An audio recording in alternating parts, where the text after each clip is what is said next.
नमस्कार दोस्तों, कैसे हैं आप लोग। आशा करता हूं कि आप लोग अपने अपने घरों में स्वस्थ एवं सुरक्षित होंगे। चाणक्य लॉ एकेडमी की तरफ से इस वीडियो सेशन में आपका स्वागत है। आज का जो हमारा वीडियो सेशन है बहुत ही इंटरेस्टिंग है और ये आईपीसी से जुड़ा हुआ है। आईपीसी लॉर्ड मैकाले साहब ने बनाई थी, आप सभी जानते हैं, और लॉर्ड मैकाले साहब ने इसे 511 सेक्शन और 23 चैप्टर में डिवाइड किया हुआ है। मैं आईपीसी की बात करूं तो ज़्यादातर स्टूडेंट जो हैं, अगर जो लॉ पढ़ रहे हैं या जिन्होंने लॉ कंप्लीट किया है, तो भारतीय दंड संहिता, इंडियन पीनल कोड उनका बेस्ट एंड फेवरेट सब्जेक्ट होता है। इसके कई रीजंस हैं। उसका सबसे बड़ा रीज़न है उनका इंटरेस्ट इसलिए उनका क्रिएट होता है कि बचपन से हमने फिल्मों में, न्यूज़पेपर्स में बहुत सारे अपराधों के बारे में सुना है। उसके बाद जो है हम कहीं ना कहीं कुछ अपराधों को अपने सामने कभी कभी घटते हुए भी देखते हैं। तो यहाँ पर एक इंटरेक्शन जो है हमारा इस सब्जेक्ट के साथ में बहुत ज़्यादा जुड़ जाता है। आज के इस वीडियो सेशन में मैं आईपीसी के कुछ ऐसे इंटरेस्टिंग पहलुओं को आपके सामने ला रहा हूँ जिससे आपकी आईपीसी ना केवल कंप्लीट होगी बल्कि उसके पढ़ने की एक नई समझ, एक नई सोच जो है आपके अंदर डेवलप होगी। तो चलिए शुरुआत करते हैं दोस्तों आज के इस वीडियो सेशन को। कॉमन लॉ का एक बेसिक प्रिंसिपल है कि बिना मेंस रिया या बिना दुराशय के कोई अपराध नहीं हो सकता। और मेंस रिया के संबंध में आप सभी जानते हैं, इसे हम एक आपराधिक मनस्थिति, स्टेज ऑफ माइंड कहते हैं। हम ये कहते हैं कि बिना स्टेज ऑफ माइंड के कोई अपराध नहीं हो सकता जब तक उस आपराधिक भावना को उस व्यक्ति ने अपने मन में पैदा ना किया हो। अभी फ़िलहाल हम मेंस रिया के इस टॉपिक पर डिस्कस ना करते हुए कुछ ऐसी चीज़ों को बताऊँगा जो आपके आईपीसी से जुड़ी हुई है। आप सभी जानते हैं कि हमारे यहाँ आईपीसी में मेंस रिया या आपराधिक आशय को डिफाइन नहीं किया गया है और भारत में बिना मेंस रिया के भी अपराध हो सकते हैं। यहाँ पर मेंस रिया को लॉर्ड मैकाले साहब ने कहीं पर भी आईपीसी में जगह नहीं दी है और उन्होंने कुछ अलग अलग सेक्शंस को यहाँ पर जो है डिफाइन किया गया है किसी भी अपराध को साबित करने के लिए, किसी भी ऑफेंस को स्टैब्लिश करने के लिए। तो आज का जो मेरा वीडियो है वो इसी से रिलेटेड है कि ऐसे कौन से 5 वर्ड हैं जिससे आप पूरी आईपीसी को समझ सकते हैं, उसको कंप्लीट कर सकते हैं। तो मैं इसी 5 वर्ड को, जिसे मैं 5 बेसिक एलिमेंट कहता हूँ, 5 बेसिक स्ट्रक्चर कहता हूँ आईपीसी का, मैं उसी के बारे में आपको थोड़ा सा समझाने की कोशिश करता हूँ और आईपीसी के जो अपराध और अपराध से जुड़े हुए जो आपके परिभाषाएं हैं और जो ऑफेंसेस हैं उसको कनेक्ट करने की कोशिश करता हूँ। इस वीडियो को शुरू करने के पहले मैं आपको एक बहुत बेसिक बात कहना चाहूँगा कि मैं यहाँ पर जो ये 5 एलिमेंट हैं, जिसको मैं 5 बेसिक स्ट्रक्चर भी कह रहा हूँ, इसके बारे में हम अभी डिटेल में इस वीडियो में बात नहीं करेंगे। इसके लिए मैं एक सेपरेटली हर एक टॉपिक पे वीडियो बना रहा हूँ और वो आपके सामने जल्द आ जाएगा। बस मेरा ये आपके सामने इस वीडियो को लाने का उद्देश्य है कि जब भी कोई आप ऑफेंस की डेफिनेशन पढ़े, किसी भी डेफिनेशंस के साथ में आप इन 5 वर्ड को कनेक्ट करिए, आपको पूरी आईपीसी समझ में आ जाएगी। तो चलिए इन 5 शब्दों को समझने की कोशिश करते हैं। सबसे पहले मैंने यहाँ पर वॉलेंटरली वर्ड रखा है। यहाँ पर मैंने जो शब्द रखा है वो रखा है स्वेच्छा। जी, स्वेच्छा को डिफाइन किया गया है सेक्शन 39 ऑफ आईपीसी। इसके बाद जो मैंने दूसरा वर्ड रखा है वो रखा है बेईमानी से, डिसऑनेस्टली। इसको डिफाइन किया है section 24 of Indian penal code, भारतीय दंड संहिता की धारा 24 में। तीसरा जो वर्ड रखा है वो रखा है मैंने कपटपूर्व, ठीक है, यहाँ पे फ्रॉडुलेंटली। यहाँ पर इसे डिफाइन किया गया है सेक्शन 25 में। इसके बाद रीज़न टू बिलीव, विश्वास करने का कारण, इसे रखा गया है सेक्शन 26 में।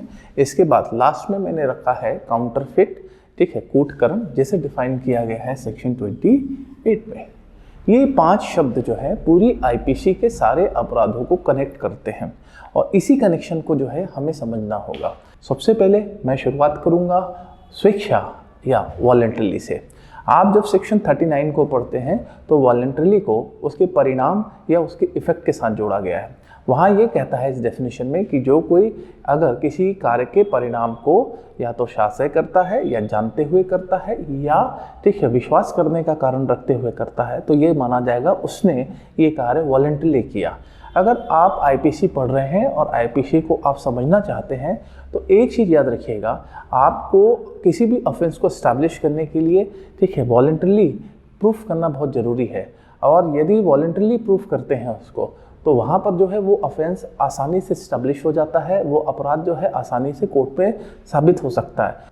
तो देखिए वॉलंटरली को कौन से एलिमेंट के साथ में आईपीसी में रखा गया है। तो फ्रेंड्स सबसे पहले इस बोर्ड पर ध्यान देते हैं। इस बोर्ड में ठीक है वॉलंटरली को 3 चीज़ें रखी गई है। सबसे पहला बोल दिया है इंटेंशन, दूसरा नॉलेज और तीसरा है रीज़न टू बिलीव। इसका मतलब ये है कि जब हम कोई अपराध कर रहे हैं तो अपराध को साबित करने के लिए, ऑफेंस को प्रूफ करने के लिए हमें या तो उसके पीछे का ज्ञान या उसके पीछे का आशय साबित करना होगा। अगर आप सामान्य रूप से किसी अपराध को साबित करना चाहते हैं तो वहाँ पर जो है आपको आईपीसी का सेक्शन 39 सबसे ज़्यादा कारगर होगा साबित करने के लिए।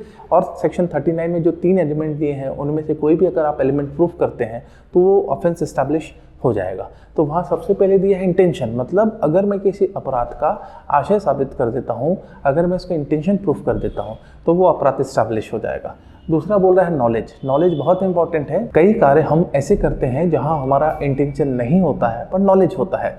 यहाँ मैं आपको एक एग्जांपल देता हूँ और उस एग्जांपल को आप समझिए। आप ठीक है सेक्शन 299 और 300 के बीच का एक एग्जांपल को आप समझिए। जब आप सेक्शन 299 और 300 पढ़ते हैं तो सेक्शन 299 और 300 को इस्टेब्लिश करने के लिए हमें या तो इंटेंशन या नॉलेज की आवश्यकता होती है। इसी तरह से जब हमें मर्डर प्रूफ करना है, किसी व्यक्ति की हत्या साबित करना है, तो वहाँ पर भी हमें इंटेंशन और नॉलेज की आवश्यकता होती है। अब जब आप सेक्शन 299 पढ़ते हैं तो 299 का जो लास्ट पैरा है उसमें नॉलेज को वहाँ पर आपराधिक मनस्थिति के लिए अपराध माना गया है। इसी तरह से सेक्शन 300 का जो 4th क्लॉज दिया हुआ है उस क्लॉज में भी जो है नॉलेज या हमारा ज्ञान जो है उस अपराध को साबित करने के लिए पर्याप्त होगा। तो जहाँ पर हम कोई भी ऑफेंस है, अगर वो हमारे द्वारा किया गया है या कोई ऑफेंस किसी एक्यूज के द्वारा किया गया है, तो वहाँ हमें 2 में से कोई एक चीज़ अगर जो है कोर्ट में साबित करनी है और दोनों में से कोई भी एक चीज़ इस्टेब्लिश कर देते हैं तो वहाँ पर जो है ये माना जाएगा कि उस एक्ट को उसने वॉलंटरली किया, उस एक्ट को उसने स्वेच्छा किया। तो सबसे पहली चीज़ है आप इंटेंशन प्रूफ कर दीजिए उस एक्ट को करने का, या फिर आप उस एक्ट को करने का नॉलेज प्रूफ कर दीजिए उस एक्ट को उसने उन परिणामों को या तो जानते हुए किया है या उसने शाह से किया है। इसके बाद इसमें जो तीसरा वर्ड है वो है रीज़न टू बिलीव। और रीज़न टू बिलीव जो है वो हमने सेक्शन 25 में एक सेपरेट सेक्शंस में रखा हुआ है। ठीक है, तो यहाँ पर हम इस सेक्शंस को, सेक्शन 26 को इसी के साथ में 39 के साथ क्लब करके समझते हैं। तो चलिए अब हम समझने की कोशिश करते हैं रीज़न टू बिलीव या विश्वास करने का कारण, जो कि वॉलंटरली का 3rd फेस है। रीज़न टू बिलीव क्या है? रीज़न टू बिलीव का एक छोटा सा एग्जांपल मैं ये देता हूँ कि मान लीजिए आप बाज़ार जाते हैं और बाज़ार में जो है आपके पास एक अज्ञात व्यक्ति जिसे आप नहीं जानते हैं वो आपसे पैसे उधार मांगता है, तो क्या आप पैसे देंगे उसे? नहीं देंगे। पर वहीं पर अगर आपका मान लीजिए कोई पड़ोसी है या पड़ोस में रहने वाला है वो आपके पास आता है, वो बोलता है कि भैया मैं कुछ मार्केटिंग करने आया था, मुझे 500 रुपये कम पड़ गए, क्या आप मुझे दे देंगे? तो आप वहाँ दे देंगे। तो ये दोनों के बीच में कारण क्या है? ये दोनों के बीच में ऐसा आपने मतभेद क्यों रखा कि एक को आप पैसा देंगे और एक आपको पैसा नहीं देंगे? उसके पीछे एक सबसे बड़ा कारण ये है कि आपने, ठीक है, यहाँ पर सबसे पहले अपने मन में एक प्रश्न पूछा और वो प्रश्न था कि अगर मैं इस व्यक्ति को जिसे मैं नहीं जानता हूँ तो वहाँ अगर उसे पैसे दे देता हूँ तो वो मुझे लौटाएगा या नहीं लौटाएगा? इसी के साथ में अगर आपके पड़ोसी ने अगर आपसे पैसा मांगा है तो वहाँ पर आपके मस्तिष्क से आपने फिर एक प्रश्न पूछा कि मैं इसे पैसे दे देता हूँ तो ये मुझे लौटाएगा या नहीं लौटाएगा? तो यहाँ पर ये दोनों चीज़ें स्टैब्लिश हो रही है। एक जगह आपका मन कह रहा है कि नहीं ये नहीं लौटाएगा तो आपने उसे पैसे नहीं दिए, और एक मन ये कह रहा है आपको कि ये मुझे पैसा लौटा देगा, तो वहाँ पर जो है आप उसे पैसे उधार दे देते हैं। तो यहाँ पर रीज़न टू बिलीव का मतलब होता है जहाँ पर कोई एक्ट कर रहे हैं वहाँ पर आप कोई सफिशिएंट कॉज या एक पर्याप्त हेतुक रखते हैं, और ये सफिशिएंट कॉज और ये पर्याप्त हेतुक हमारे और उस व्यक्ति के बीच में संबंधों पर निर्भर करता है, हमारे और उस व्यक्ति के बीच में समव्यवहार पर निर्भर करता है। चलिए एक उदाहरण और समझ लीजिए। मान लीजिए आप कहीं घूमने गए और वहाँ पर जो है एक व्यक्ति आता है और बोलता है कि मेरे पास एक मोबाइल है जिसे मैं बेचना चाहूँगा। आपने उस व्यक्ति को ऊपर से नीचे तक देखा, उसके बाद बोला कि ठीक है मोबाइल देखा। उसने एक बढ़िया एकदम न्यू पैकेट जो है उसने मोबाइल देखा है जिसकी पैकिंग भी नहीं खोली हुई थी, तो उसने ठीक है आपको बोला कि भाई इस मोबाइल को मैं आपको बेचना चाहता हूँ। अब आपके मन में एक जहन में एक प्रश्न आया कि भाई ये आदमी जो है इस नए मोबाइल को क्यों बेच रहा है? फिर आपने उससे ठीक है एक क्रॉस चेक किया और उससे ये पूछा कि भाई बता कितने में मोबाइल लेगा। अब उस मोबाइल में MRP लिखी हुई है 30,000 रुपये, और वो उस मोबाइल को जो है आपको ठीक है 15,000 रुपये में देने के लिए तैयार है। तो आप सच बताइए आपके मन में क्या आएगा? यही आएगा कि या तो वो सामान चोरी का है, क्योंकि इतने सस्ते में न्यू पैक मोबाइल जो है कोई भी नहीं बेचेगा। तो यहाँ पर जो है आपके मन में एक सफिशिएंट कॉज आया, एक रीज़न आया कि नहीं, वो संपत्ति उसकी नहीं है, अवश्य इसने कोई दुकान से संपत्ति को चुराया है और चुराने के बाद वो प्रॉपर्टी मुझे बेच रहा है। तो इसे कहते हैं रीज़न टू बिलीव। ठीक है, एक पर्याप्त हेतु जो आपके मन में या आपके स्टेज ऑफ माइंड में आया कि आप उस पर ट्रस्ट करें या उस पर ट्रस्ट ना करें। इसके कुछ एग्जाम्पल्स जो हैं मैंने, ठीक है, आपके बोर्ड में रखे हुए हैं। इस बोर्ड में, ठीक है, वैसे तो 411 का एक एग्जाम्पल रखा है जो 410 से कवर करता है, और 410 आप सभी जानते हैं स्टोलन प्रॉपर्टी को डिफाइन किया गया। मैं कुछ एग्जाम्पल्स यहाँ कोट कर रहा हूँ। अगर आप जब आईपीसी पढ़ रहे हैं तो जहाँ कहीं रीज़न टू बिलीव या विश्वास करने का कारण शब्द लिखा हुआ है तो आपके दिमाग में बिल्कुल ये क्लिक होना चाहिए कि यहाँ पर हमें एक सफिशिएंट कॉज को खोजना है, एक पर्याप्त जो है हेतु को खोजना है किसी अपराध को स्टैब्लिश करने के लिए।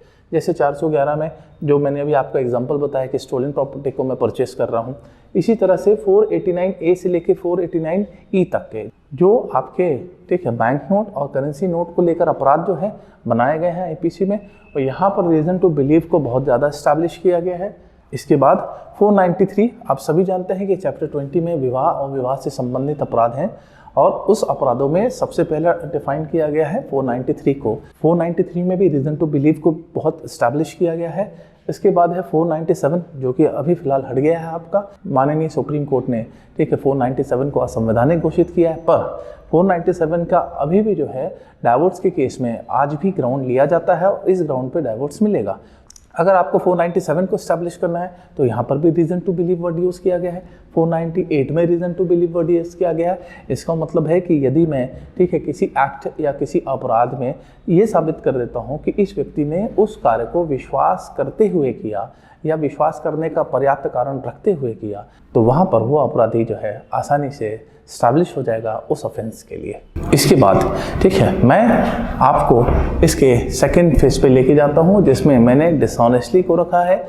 सेक्शन 24 में जो है बेईमानी से इसको परिभाषित किया गया है। जब आप सेक्शन 24 पढ़ते हैं तो सेक्शन 24 में लिखा हुआ है कि जब हम कोई कार्य जो है शास है बेईमानी से करते हैं तब कहा जाएगा जब उस कार्य को हमने या तो सदोष लाभ के लिए किया या सदोष हानि के लिए किया। सेक्शन 24 अपने आप में एक सेपरेट टॉपिक है, इसके लिए हम बहुत जल्दी आपके लिए एक वीडियो लाएंगे। फिलहाल मैं आपको यहाँ पर आउटलाइन इसके समझाने की कोशिश करता हूँ। यहाँ पर देखिए, बेईमानी से इसे अगर आपको इस्टेब्लिश करना है तो हमें दोनों में से कोई एक चीज़ साबित करना है कि उस कार्य को उसने सदोष लाभ से किया या उस कार्य को उसने सदोष हानि से किया। तो यहाँ पर, ठीक है, आपको ये ध्यान रखना होगा सेक्शन 23 में रॉन्गफुल गेन एंड रॉन्गफुल, ठीक है, लॉस को, ये दो चीज़ों को वहाँ पर डिफाइन किया गया। आप सभी जानते हैं कि चैप्टर 17 में संपत्ति के विरुद्ध अपराधों को परिभाषित किया गया है। यहाँ पर ये चैप्टर चोरी से लेकर आपराधिक अत्याचार तक डिफाइन किया गया है। तो यहाँ पर देखिए डिसऑनेस्टली वर्ड को देखिए कितने अच्छे से उन्होंने पूरे चैप्टर 17 में रखा है। अब यहाँ पर देखिए मैंने सारे कंटेंट को यहाँ रखा है। यदि मान लीजिए आपको चोरी या थेफ्ट प्रूफ करना है, या आपको मान लीजिए एक्सटॉर्शन प्रूफ करना है, उद्दापन साबित करना है, या आपको लूट या डकैती साबित करना है, तो आपको यहाँ पर चाहे वो चोरी हो, चाहे उद्दापन हो, चाहे लूट हो या डकैती हो, यहाँ पर आपको सबसे पहले इस्टेब्लिश करना होगा कि उसने वो कार्य जो है डिसऑनेस्टली किया। ठीक है, इसके साथ आप जैसे आपराधिक दुर्विनियोग है, क्रिमिनल मिसअप्रोप्रिएशन आप प्रूफ करना चाहते हैं, या आप आपराधिक न्यायभंग criminal breach of trust proof करना चाहते हैं, या अगर आप चीटिंग प्रूफ करना चाहते हैं, या आप जो है, ठीक है, कूट रचना या आप फॉर्जरी प्रूफ करना चाहते हैं, तो यहाँ पर जो है उस अपराध को या इन अपराधों को साबित करने के लिए आपको एक चीज़ साबित करना जरूरी है कि उस कार्य को अपराधी ने, ठीक है, बेईमानी से किया, डिसऑनेस्टली किया। अगर आप, ठीक है, डिसऑनेस्टली प्रूफ कर देते हैं तो इन अपराधों को साबित करने के लिए, ठीक है, एक criminal stage of mind proof हो जाता है। तो यहाँ, ठीक है, आप इस चीज़ को गंभीरता से समझ रहे होंगे कि पूरा का पूरा एक चैप्टर जो है इस एक वर्ड पर टिका हुआ है, इस एक वर्ड पर जो है एस्टैब्लिश है। और अगर आपने, ठीक है, डिसऑनेस्टली समझ लिया, अगर आपने डिसऑनेस्टली को प्रूफ कर दिया कोर्ट में, तो यहाँ पर जो है वो अपराध साबित हो जाएगा। तो इस चीज़ को आप बिल्कुल ध्यान रखिएगा कि जब भी आप डिसऑनेस्टली पढ़ रहे हैं तो उसके साथ में किन चीज़ों को आप ध्यान रखेंगे। इसके बाद, ठीक है, मैंने थर्ड पेज पे रखा है, ठीक है, सेक्शन 25 को, और सेक्शन 25 में कपटपूर्वक, ठीक है, फ्रॉडुलेंटली यूज़ किया गया है वर्ड। फ्रॉडलेंटली अगर आप डेफिनेशन पढ़ते हैं तो फ्रॉडलेंटली की डेफिनेशन क्या दी गई है सेक्शन 25 में कि आप जो है कोई कार्य ठीक है किसी आशय से करते हैं जहां पर आपको उस व्यक्ति को कपट करने का आशय था। तो यहाँ अगर आपको कोई कार्य जो है कपटपूर्वक साबित करना है तो ये साबित करना होगा कि आपने उस कार्य को कपटपूर्वक कारित करने के आशय से किया, इंटेंशन प्रूफ करना होगा। कपटपूर्वक अपने आप में एक सेपरेट वर्ड है और इसको साबित करने के लिए हमें एक अलग वीडियो सेशन में इसको समझना होगा। फिलहाल यहाँ पर जो है आपको ये याद रखना होगा कि माननीय उच्चतम न्यायालय ने डॉक्टर विमला देवी वर्सेस दिल्ली प्रशासन के केस में ये कहा था कि अगर आपको फ्रॉडलेंटली या आपको कपटपूर्वक किसी चीज़ को साबित करना है तो आपको दो चीज़ें स्टैब्लिश करनी होंगी। उस कार्य को करने के लिए किसी व्यक्ति ने शाह से धोखा दिया और उस धोखे के परिणाम स्वरूप किसी व्यक्ति को क्षति हुई। तो यहाँ पर ठीक है फ्रॉडलेंटली या जो हमारा कपटपूर्वक शब्द है इसको समझिए आप, और इसका सबसे ज़्यादा उपयोग पूरी आईपीसी में दो सेक्शंस में ज़्यादा देखा जाता है। वहाँ पर पहला सेक्शन है आपका वो है चीटिंग, छल 415 में डिफाइन किया गया है, और दूसरा है आपका ठीक है कूट रचना, फॉर्जरी। यहाँ पर जब आप जो है इन दो सेक्शंस को पढ़ते हैं तो यहाँ पर स्पेसिफिकली ठीक है कपटपूर्वक शब्द का इस्तेमाल किया गया है। तो जब भी आपको चीटिंग साबित करना है तो चीटिंग साबित करने के लिए आप जो है वहाँ कपट को साबित कर देते हैं, या आपको फॉर्जरी साबित करना है, कूट रचना साबित करना है तो आप वहाँ पर कपटपूर्वक उस कार्य को किया गया है शाह से अगर ऐसा साबित कर देते हैं तो वो एक्ट इस्टेब्लिश हो जाएगा। अब इस वीडियो सेशन का लास्ट टॉपिक है वो है आपका काउंटरफिट। काउंटरफिट जो है इसको सेक्शन 28 में डिफाइन किया गया है। और काउंटरफिट होता क्या है तो मैं इसको अगर आपको एक शब्द में समझाना चाहूँ तो उसको ऐसे समझ सकते हैं कि किसी भी वस्तु की नकल करना जिससे लोग इस धोखे में आ जाए कि वो असली है, उसको हम काउंटरफिट कहते हैं।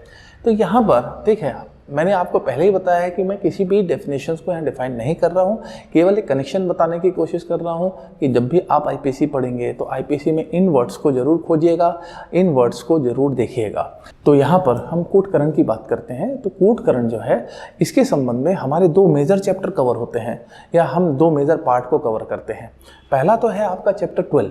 चैप्टर 12 आप सभी जानते हैं कि हमारे जो कॉइन हैं और जो हमारे स्टाम्प हैं उसके काउंटरफिट को लेकर जो है डिफाइन किया गया है। वो काफ़ी बड़ा चैप्टर है, 230 से लेकर 263A तक।